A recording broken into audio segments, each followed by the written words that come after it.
Fellow Falcoholics, what is up? Welcome to another episode of the Falcoholic Live. I'm your host, Kevin Knight, here to bring you another edition of our Falcons Free Agency 2021 series. Today, we're going to be taking a look at some free agent defensive tackle targets for the Falcons.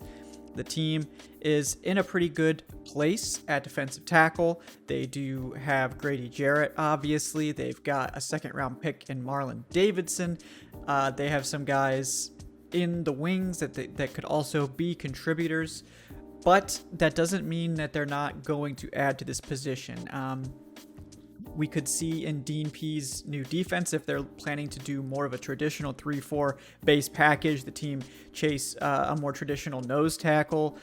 Tyler Davison is who the team currently has, but he's not really that traditional 3-4 nose tackle. He's more of a 4-3 nose tackle in that he doesn't have that tremendous space-eating size that teams generally look for. So we could see the team easily go after someone that fits that description in free agency. We could see them go after a running mate for Grady Jarrett because even though they do have Marlon Davidson there, we didn't really get to see what he was capable of. He could be good still, obviously, as a second-year rookie, but they might not want to take that chance. They might want to bring in someone a little bit more proven, or they might just want to take a few swings at some high upside guys to kind of give some juice to that interior pass rush. So that's the position we're going to take a look at today.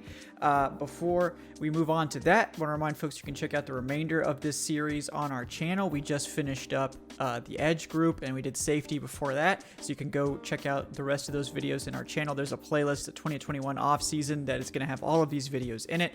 And if you do enjoy these videos, please do like and subscribe. And also check out our interview with Falcons linebacker Foye Oluokun. That aired just a few days ago. So if you haven't seen that yet, that's a lot of fun. Check that out as one of our live streams as well, also available on the channel. So let's go ahead and jump right in. I've got 5 big-time free agent targets the Falcons are going to take a closer look at, and then some depth guys as well to talk about. So let's get right to it, folks.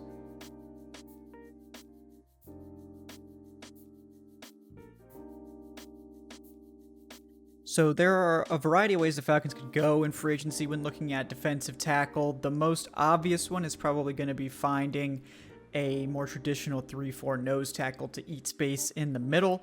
And there are a couple of good options still out there. So the first one we're going to note is one that probably smart fans, astute fans already have marked down, which is Titans nose tackle DaQuan Jones. So DaQuan Jones is a guy that I wanted for the Falcons a few years ago. Tennessee ended up getting him back, but Jones is one of the NFL's most consistent nose tackles. Got tremendous size, 6'4", 322. He can two-gap. He can stuff the interior. He can play both 4-3 and 3-4 looks. He's done it in Dean Pees' defense. He played with Dean Pees in 2018 and 2019. He had a strong 2020 as well. 49 tackles, which is a lot for an interior defensive lineman. 4 tackles for loss and 2 sacks, along with 11 pressures, which again, very respectable numbers for a nose tackle. A 67.7 overall PFF grade, which is putting him in that above average starter range. And it's important to note that that Pees connection could be very meaningful here. When Pees took over, the Titans made the decision to re-sign DaQuan Jones to a pretty significant contract. So I think that this is a logical reunion. Jones isn't going to be cheap. We're probably looking at $6 to $7 million a year, according to Over the Cap. But he's also not someone who's going to be ridiculously expensive. So if this is a 3-year deal for Jones, the Falcons can easily make his cap hit this year $2 million or something like that, something pretty low, with more of a backloaded deal that's not going to necessarily kill the team in the future either. So Jones, I think, is the obvious one, and the first one I would assume they're going to take a bigger look at. Another nose tackle candidate who I really like is Jonathan Hankins. Spent last season with the Raiders. He's probably going to be a little bit cheaper. He's a little bit younger. Has had a little bit more of an up and down career since coming to Las Vegas. Hasn't necessarily performed like you would have thought when he was a free agent. He had a 7-sack season in 2014, which is really crazy, and he's cooled down since then. But he's just going to be 29 in 2021, and he's always graded out as a solid starter at worst. So this is a guy, 6'3", 340. I mean, he's your prototypical 3-4 nose tackle. He's a great athlete for that size as well. Very productive tackler. 48 tackles in 2020. 1 tackle for loss, 1 sack, 7 pressures. So he's not someone who's been as consistent a pass rusher as DaQuan Jones, but he has been that in the past. And his play kind of took a dip when he joined the Raiders. So it's possible that a change of scenery could help him get back on track. I really like Hankins. I think he has the potential to do more than he's been doing with the Raiders. And he's going to be a little bit cheaper than DaQuan Jones as well. So $4 to $5 million a year. He'd be that more traditional 3-4 nose tackle the team might be looking for, and would probably be an upgrade over Tyler Davison as well, just straight up. So a little bit cheaper, a little bit younger, not quite as proven in terms of pass rushing, but another interesting fit there. Next one, we're going to talk about more of a pass rusher. Someone that the team has a connection to now with Terry Fontenot in the building. You probably know who I'm going to mention now that I've said that, and that is Sheldon Rankins from the Saints. Back in 2018, Sheldon Rankins had that great 8-sack season. He looked like one of the up-and-coming pass rushing defensive tackles of the NFL. And unfortunately, he ended up being hurt the next 2 years, including this one. He ended up just not being able to follow that up. And then in 2020, he's now hitting free agency again. And he's also coming off kind of just a disappointing season where he was limited because of injury. So, 20 tackles in 2020, 3 tackles for loss, 1.5 sacks and 12 pressures. Not a great PFF grade either, 57.8. That's about an average starter, maybe a little bit below average. But look, no one can deny he's had, as recently as 2018, which is not that long ago, elite production as a pass rusher. With Fontenot in Atlanta, that connection is there. This is a potentially good buy low, high upside candidate. His price tag shouldn't be ridiculous. Over the cap has him at $2 million a year right now. I wouldn't be shocked if Rankins is willing to take a deal like that, 1-year deal or a short-term deal to try to rehabilitate his image, to get his numbers back up and then hit free agency again.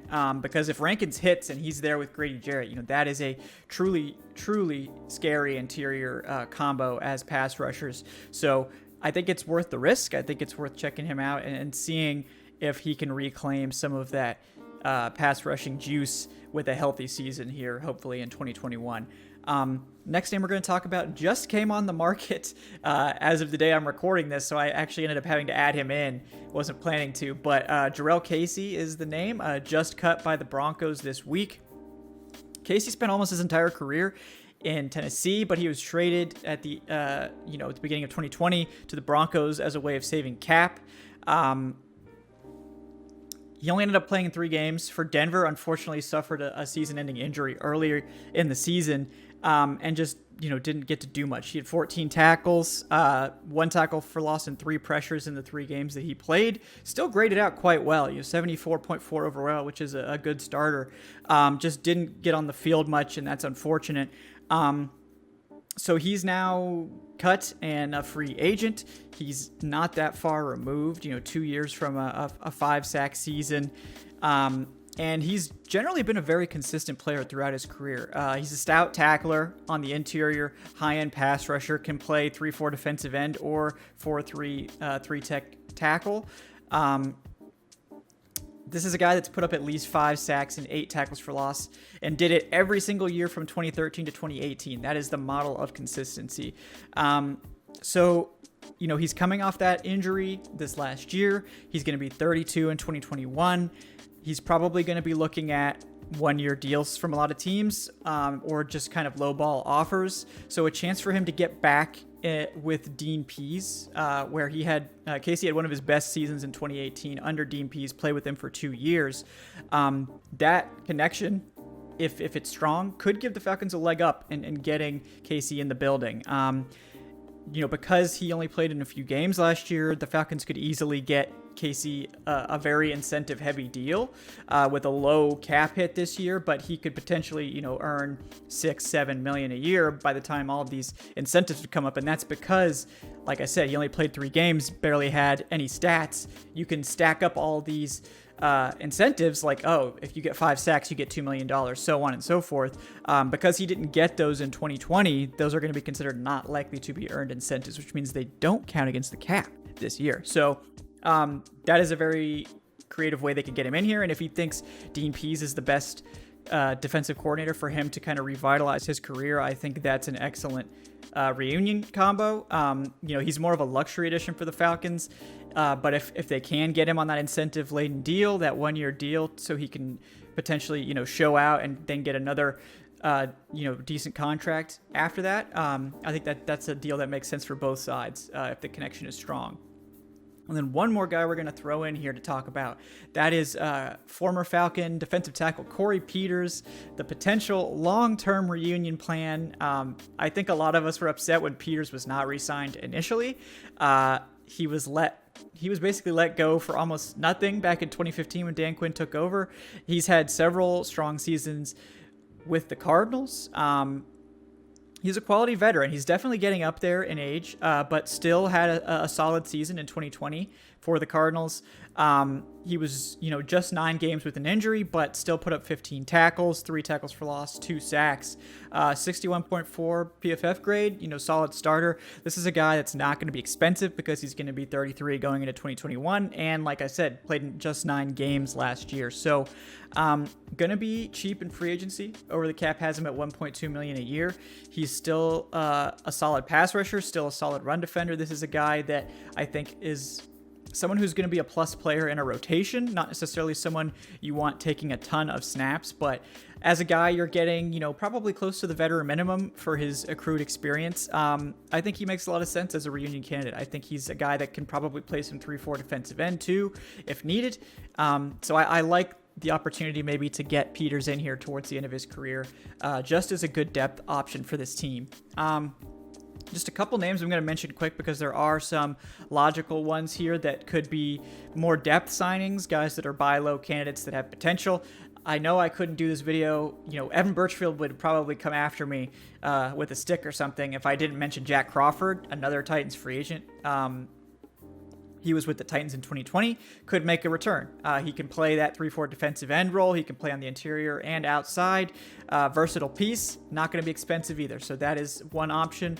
Bengals offensive tackle Mike Daniels. He's a guy that was really on the upswing, has dealt with injuries in the past few years, but still talented. Could be a rotational guy with upside. Won't be expensive either. Damon Harrison, one of the most famous nose tackles in the NFL. Again, someone who's getting up there in age a little bit, be 33 in 2021, coming off a down season. If they're looking to kind of swing for the fences and see what they can get out of Harrison, I think he still has value as that run stuffing nose tackle. He's not that totally elite, like top nose tackle in the league anymore, but you could do a lot worse than Harrison, and he's not going to be expensive because of that age and down year. One more name real quick. Texans defensive tackle Carlos Watkins had a really down year in 2020, but he's had some interesting years in the past. I think he's someone that could be a guy you bring in as depth in case you don't get any prospects you like in the draft. Someone that can be a part of a rotation as a solid option. Still quite young too, has a chance to kind of continue to grow as a player. So those are all the guys. I know it's a lot of names to throw at you. There's a lot of interesting names out there in free agency. Most of them aren't going to be prohibitively expensive. It's not the position the Falcons desperately need depth at, but I think particularly if we're looking at nose tackles, they're likely to sign somebody because they probably want to save the money from Tyler Davison and put that money towards a more traditional 3-4 player. So we'll see what they do in free agency when it's all said and done. Well, guys, there you have it. A whole mess of free agent defensive tackle targets for the Falcons in 2021 free agency. I think it's likely we're going to see the Falcons look into these guys. Who knows if they'll actually sign any of them, but I think between DaQuan Jones and Jonathan Hankins and some of the other nose tackles I mentioned in the depth signings category, I think one of these guys is likely to end up here. They do need depth at the position. I think they're likely to move on from Tyler Davison to save that money, put it towards a guy that's a more traditional fit.